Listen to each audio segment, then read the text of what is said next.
নিজের মনটাকে ততটাই পাথর করতে চাই যতটা পাথর হলে মনের দুর্বলতা সৃষ্টিকর্তা ছাড়া আর কারো কাছে প্রকাশ পাবে না।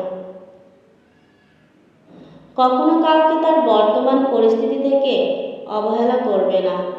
মনে রেখো, সময়ের চাকা অনবরত ঘুরতে থাকে।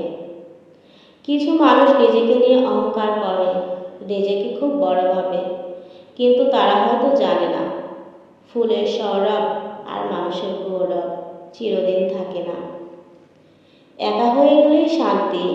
ঠকানোর কেউ নেই, অবহেলা করার কেউ নেই, রাগ করার কেউ নেই, প্রত্যাশা করারও কেউ নেই, কষ্ট দেওয়ারও কেউ নেই। মাঝে মধ্যে তাই একা হয়ে যেতে হয়।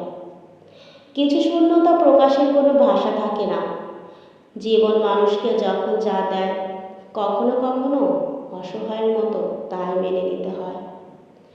মেয়েরা সহজ সরলভাবে চলতে চায়, কিন্তু পরিস্থিতি তাদের কঠিন করে তোলে। যখন তাদের ধৈর্যের সীমা অতিক্রম হয়, তখন সবচেয়ে ভয়ঙ্কর রূপ তাদের মাঝে দেখা যায়।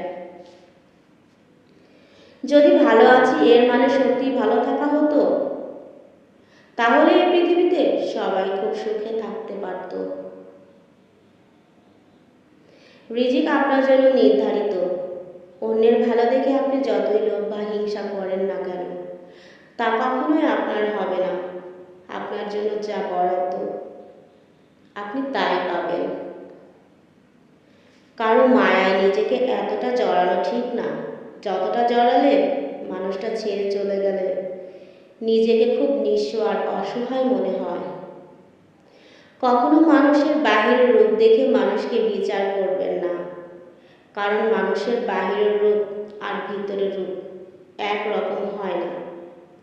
ভরসা ছিল, বিশ্বাস ছিল, কিন্তু পরে বুঝলাম আমার সব ধারণাই ছিল ভুল। প্রতিটা মানুষই বহুরূপী।